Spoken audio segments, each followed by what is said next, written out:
जय जय श्री राधे। जय जय श्री राधे। जय जय श्री राधे। जय जय श्री राधे। हे गुरुदेव, आपके चरणों में कोट कोट बंदन। गुरु ब्रह्मा गुरु विष्णु गुरुदेव महेश्वरो, गुरु साक्षात् परम ब्रह्म तस्मै श्री गुरुदेव नमः। सच्चिदानंद रूपाय विशुद्धपत्याधितवे तापत्र विनाशाय श्री कृष्णाय नमः। श्री राधे मेरी स्वामिनी मैं राधे जुगदास, जन्म जन्म महदी जियो शिविंदावन कुमार। शर्मंगलम भगवान विष्णु शंख चक्र पद्गदाधारी, हे नाथ नारायण हे वासुदेवा।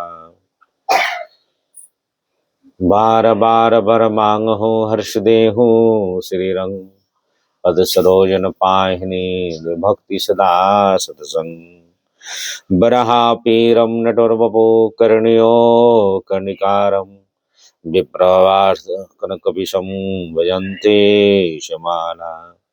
रंधावेरुहृदय सुदेहा पूरंदय गोपवृंदय, वृंदारण्य शपदरमन प्राविशद गीत कीर्ति। जय जय श्री राधे। जय जय श्री राधे। जय जय श्री राधे। आइए भगवान के भक्तों की चर्चा की कथा हम लोग श्रवण कर रहे हैं। भगवान की कथा कहने वाले हैं और भगवान ही सुनने वाले हैं। किसी के अंदर सामर्थ्य नहीं है जो भगवान की कथा को पढ़ सके, भक्तों के चरित्र को गा सके। इसी कलिकाल में राजा जयमल राजस्थान के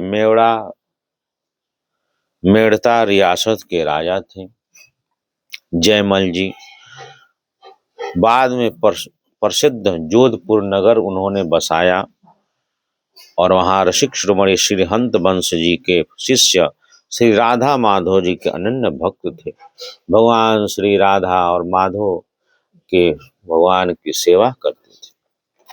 उनका नियम नित्य था भगवान का स्नान कराना, उनके वस्त्र धारण कराना, तिलक चंदन लगाना, पुष्प अर्पण करना, भोग लगाना, आरती बंदन करना।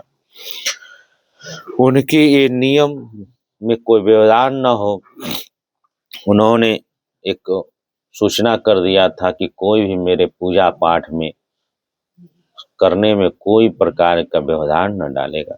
जो डालेगा उसके जो है मौत, उनको मृत्यु दंड दिया जाएगा। कोई भी कार्य न सुनते थे न करते थे। जिस समय भगवान का समय होता था मंदिर में जाकर भगवान की सेवा अपने हाथों से करते थे। मंदिर की साफ सफाई करते थे, पोछा लगाते थे, भगवान को नित्य स्नान कराते थे, उनको भोग लगाते थे, उनसे प्रेम करते थे, उनका ध्यान करते थे, उनसे लाल लड़ाते थे। लेकिन उनका एक भाई था, बड़ा ही दुष्ट था, ठीक विपरीत था। मांस का सेवन करता था, मदिरा का सेवन करता, व्यभिचार करता था। उनको मडरोड जिला के वो राजा बना दिए थे जयमल जी ने कि जाओ वहां पे तुम अपना राजपाट करो और वहीं आनंद से तुम रहो। लेकिन उसके मन में अभी लोभ था, ये चाहता था कि ये भी राज्य जो मेड़ता जो राजधानी है वो भी हमको प्राप्त हो जाए। वो दुश्मन से मिलकर ये नित्य जानता था कि हमारे भैया जो है भगवान की सेवा करते हैं और कोई बात उस समय नहीं छूटती, किसी का नहीं सुनते। उसी समय पूरे रणनीति के तहत सेना को तैयार किया कि आक्रमण उसी वक्त किया जाएगा जब राजा जो है भगवान का सेवा कर रहा हो।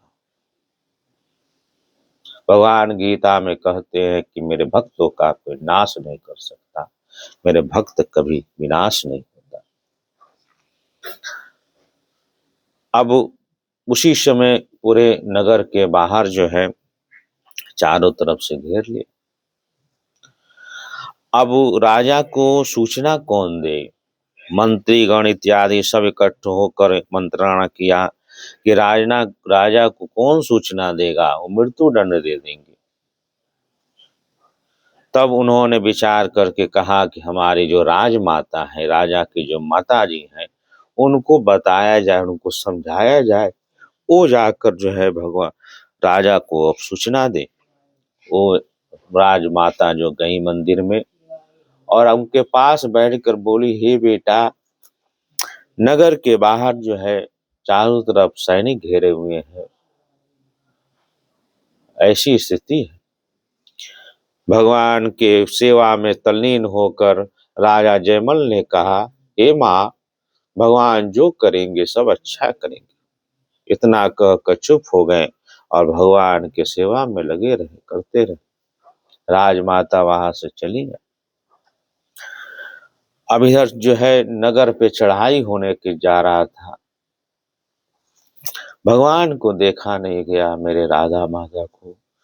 उन्होंने एक सैनिक का रूप धारण किया, घोड़े में गोस्तबन गए। एक सुंदर सा राजा का जो घोड़ा था, उस पे सवार होकर, हाथ में तलवार लेकर, और जहां सैनिक दुश्मन चारों तरफ से घेरे हुए थे, वहां जाकर इतनी तलवार में बिजली चौंक रही थी, इतने तेज वेग से जो है सारे सैनिक को मार काट कर सिर धड़ से अलग कर दिए थे।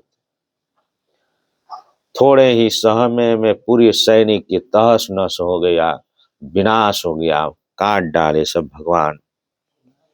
कुछ बचे थे वो सब भाग गए। अब राजा के भाई था, भगवान उसको भी मारने जा रहे थे। फिर मन में विचार किए, तो मेरा भक्त का भाई है, कैसा भी हो मेरा भक्त का भाई, इसको छोड़ दे। भगवान ने अपने मनोहर छवि को उसको एक क्षण के लिए दर्शन करा दिया कि इसकी मति पलट जाए। जो राजा जयमल का भाई था, भगवान का मुखमंडल का दर्शन करते उसके अंदर जो शत्रु भाव था वो खत्म हो गया, अब मूर्छा पड़कर गिर गया। भगवान अगर कृपा करें, क्योंकि मनुष्य की बुद्धि ही सारे जड़ों का मल, अगर मति बुद्धि शुद्ध हो जाए, वही बुद्धि शुद्ध होने के बाद भगवान से प्रेम होता है। वही बुद्धि जब अशुद्ध हो जाता है तो मांस मदिरा व्यभिचार गलत कामों में लगा रहता है। भगवान ने उसकी बुद्धि को शुद्ध कर दिया दर्शन देकर। इधर जब भगवान चले आए, घोड़े फिर बांध दिए, राजा की पूजा जब पूर्ण हो गया, पूजा श्रीमित होकर जब घोड़े पर सवार होकर हाथ में तलवार लेकर, वो समझे कि अभी नगर के बाहर मेरा दुश्मन खड़ा हुआ है। घोड़े को देख के घोड़ो हाँप रहा था। कैसो तैसो सारे मंत्री बण के साथ राजा युद्ध भूमि के निकट गया। उन्होंने देखते हैं कि सारे सैनिक का धर पड़ा हुआ है, किसी का हाथ कटा हुआ है, किसी का कुछ हुआ है, और भाई उनका मूर्छित पड़ा हुआ। छचकार मार के जब उसको जगाया तो उसने बार बार चरण पकड़ के क्षमा मांग रहा था, हे भैया मुझे क्षमा कर दीजिए, आप जो भी दंड देना चाहे वो दंड दीजिए, मुझे क्षमा कर। इस तरह उन्होंने पूछा, हे भाई सब छोड़, ये सैनिक का विनाश तुम्हारा कैसे किसने किया? तो कहते हैं कि एक सांवला सांवला सुंदर सा सुपुत्र सेना के रूप में तलवार हाथ में लिए हुए देखते ही भल में पूरे सैनिक को तबाह कर दिया, नष्ट कर दिया।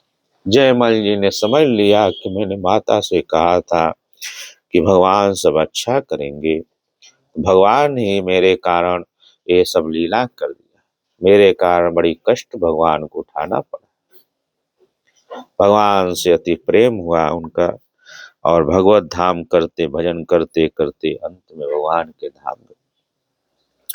आगे एक कथा और है, श्री ग्वाल भक्त जी की, जो गाय चराने वाला भक्त है।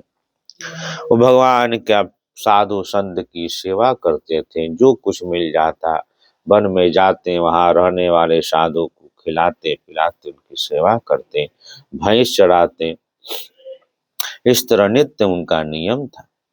एक बार की बात है, बहुत माता ने उनको सुंदर पकवान बना के दिए थे। साधु महात्मा को खिलाने के लिए उनकी कुटिया के गए। उस समय साधु महाराज कहीं गए हुए थे, उनको आने में देर हो गया। तो बैठ के इंतजार कर रहे थे कि जब वो महाराज आएंगे तो मैं उनको खिलाऊंगा। इधर चोरों ने क्या किया, इनकी भैंस को चुरा ले गया। जब शाम हो गया, साधु संत को खिलाने के बाद जब देखा कि मेरी भैंस तो है ही नहीं, घर पर गए। दुखी मन से माता ने पूछा कि हे बेटा, भैंस कहाँ है? तब उन्होंने कहा, हे माँ, वो जानते थे माता को दुख होगा अगर सत्य बता दे तो। उन्होंने कहा, हे माँ, एक गरीब ब्राह्मण भूखों से तड़प रहे थे, उनके पास कोई खाने पीने की व्यवस्था नहीं थी, मैं भैंस दे दिया है उनको, वो चराएंगे, छाछ भर कर अपना पेट भरेंगे, घी समेत मेरी भैंस को बाद में वापस कर देंगे। इधर दिवाली के समय आया, चोरों ने भैंसों को खूब नहला धुला कर सोने के हंसुली में डाल उड़ के चांदी के सजा वजा कर गहनों से कि उसको हम बेचेंगे। नाच गान कर रहे थे, पटाखों की आवाज हो रही थी, लेकिन भगवान भक्त वत्सल करुणा निधान है। शरमंगलम भगवान विष्णु शंख चक्र पद्गदाधारी, हे नाथ नारायण हे वासुदेवा, हे करुणा निदान, हे दया के सागर, हे भक्त वत्सल। भक्तों की वाणी को सत्य करने के लिए भगवान ने भैंसों के अंदर सद्बुद्धि प्रदान कर दी। भैंस वहां से दौड़ते हुए चोरों के घर से भागते भागते भागते एक ग्वाल बाल जहाँ गैया चरात उनका घर था, सभी दो भैंस, जो भी दो तीन भैंस थी, हाँ, गले में हंसली चांदी के बढ़िया जेवर पहनी हुई थी। चारों तरफ चोरों ने पहनाया था कि ऊंचे रकम इसको बेचेंगे। तो भैंस जेवर आभूषण हंसली पहने हुए ग्वाल भक्त के घर ऑटोमेटिक वहां पहुंच गए। जब ग्वाल भक्त ने देखा, कहा, हे माता, देखो, ये ब्राह्मण ने हमारे लिए दूध दही बेच कर जो मुनाफा कमाया था उससे हंसली बनवा कर हमारे भैंसों को वापस कर दिया। इस प्रकार भगवान भक्तों के वाणी से, मुख से निकला हुआ वाणी को सत्य करने के लिए भगवान अनेक प्रकार के लीला करते रहते हैं। एक श्रीधर जी स्वामी जी थे, श्रीमद् भागवती का श्रीधर स्वामी थे, उनका नाम गृहस्थ आश्रम में थे। एक बार वो रास्ते में जा रहे थे, उनके साथ जो है ठग लग गए। वो प्राणों के नाथ श्री रघुनाथ जी से बड़ा प्रेम करते थे, भक्त थे। ठगों ने साथ किसी न समझ लिया इनके साथ कोई नहीं। ठगों पूछते हैं कि आपके साथ कौन है, और कोई भी है क्या? तो भगवान श्री राम को कहते हैं, हमारे साथ तो श्री रघुनाथ चल। कुछ दूर आगे जाने लगे, अब उनको तो दिखाई, वो तो ऐसे कह दिए कि हमारे साथ तो भगवान है। डर किस बात? ठग साथ साथ भी चल रहे थे। उन्होंने देखा कि जो कोई है ही नहीं साथ में, क्यों नहीं इनको लूट लिया जाए। अब इधर भक्त की वाणी को सत्य करने के लिए भगवान, जब ठगों ने उनको मारना चाहा, लूटना चाहा, तो भगवान उसी समय तीर धनुष लेकर उनको डराने लगे, ठगों को। जब दूर भाग जाते हैं भगवान उन तक ध्यान हो जाते। ऐसे दो तीन बार जो है ठगों जब मार कर लूटना चाहा, तब भगवान तब तीर धनुष लेकर जो है साथ में खड़े रहते। ठगों सब देखकर दंग रह गए। श्रीधर स्वामी जी अपने घर पे आए और घर के अंदर प्रवेश किया। ठगों ने भी पीछे पीछे उनके घर के पास कहा और कहा, हे धर स्वामी जी, हे स्वामी जी, हे साधु संत महात्मा जी, आप तो अकेले, वो कहाँ गए जो आपके साथ तीर धनुष लेकर खड़े थे? श्रीधर स्वामी जी ने तो भगवान को ऐसे ही कह दिया था कि हमारे साथ तो अच्छा करने वाले श्री धनुषधारी रघुनाथ जी। जब ठगों ने उनसे पूछा तो कहा, हे कौन थे? कहने अरे आपको मैं जब भी लूटने जा रहे थे तो आपकी रक्षा के लिए तीर धनुष लेकर खड़े थे। श्रीधर स्वामी जी ने भगवान की कृपा को अनुभव कर लिया और समझ गए कि भगवान श्री हरि हमारी रक्षा कर रहे थे। वो अपने गृहस्थ आश्रम से को छोड़ा और भजन करने के लिए भगवान में तत्परता दिखाने लगे। दिन रात भजन करके भगवान के धाम को प्राप्त किया। उस ठगों ने भी भगवान के ऐसी अनुभव शिविर को देखकर दर्शन करके वो ठग करना काम छोड़कर वो भी भगवान का भजन कर। ऐसे ऐसे श्री भक्तमाल जी की कथा में अनेक प्रकार के भक्तों का चरित्र है। इस कलिकाल में साक्षात भगवान अनेक प्रकार भक्तों का पोषण किया। जय जय श्री राधा रमण हरि बोल। जय जय राधा रमण हरि बोल। जय जय राधा रमण हरि बोल। जय जय रमण हरि बोल। जय जय राधा।